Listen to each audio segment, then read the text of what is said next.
அந்தோணியார் பிரிவினை சபைக்கு ஒரு சவாலாகவே இருந்து வந்தார். பிரிவினையை விரட்டியடிக்கும் சம்மட்டியாக விளங்கினார். பிரிவினை சபையில் பலர் மனம் திரும்பினாலும் சிலர் அவருக்கு அஞ்சி அவர் மேல் பொறாமையும் கொண்டனர். தாங்கள் எடுக்கும் முயற்சிகள் எல்லாவற்றிலும் தோற்றுப்போவதைக் கண்டு முக்கியமானவர்களில் சிலர் அவரை தொலைத்து கட்டவும் நினைத்தனர். அதற்காக ஒரு சூழ்ச்சி செய்தனர். ஒரு நாள் ஒரு பெரிய விருந்தை தயார் செய்து அதில் அந்தோணியார் கலந்து கொள்ளும்படி மிக்க மரியாதையாக வேண்டிக் கொண்டனர்.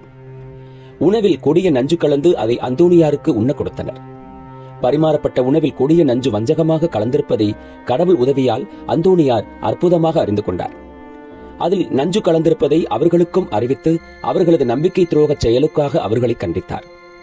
ஆனால் அவர்கள் அவருக்கு மறுமொழியாக, நீர் போதிக்கும் இறைவார்த்தைகளை நீர் நம்ப வேண்டும் அல்லது நம்பாதிருக்க வேண்டும். இரண்டில் ஒன்றுதான் நீ செய்ய வேண்டும். நம்பினீராகில் கடவுள் வார்த்தையை நம்பி நீர் ஏன் இந்த உணவை அருந்தக்கூடாது? நம்பவில்லை என்றால் ஏன் அவற்றை எங்களுக்கு போதிக்கிறீர்? இதோ வைக்கப்பட்டிருக்கும் உணவை எடுத்து தாராளமாக உண்ணும். அதனால் உமக்கு யாதொரு தீங்கும் ஏற்படவில்லை என்றால் நாங்கள் அனைவரும் கத்தோலிக்க சபையில் சேர தயாராக இருக்கிறோம் என்று விரிவாக கூறினர். அடுத்த நிமிடமே அந்தோணியார் உணவின் மீது சிலுவை அடையாளம் வரைந்து மகிழ்ச்சியோடு உண்டார். அவருக்கு யாதொரு தீங்கும் நேரிடவில்லை என்பதை எல்லோரும் கண்டார்கள். அந்தோணியாரின் இறை நம்பிக்கையையும் மனத்திடத்தையும் வெகுவாக பாராட்டி அவர்கள் வாக்களித்தபடி தூய கத்தோலிக்க திருச்சபையில் சேர்ந்தனர்.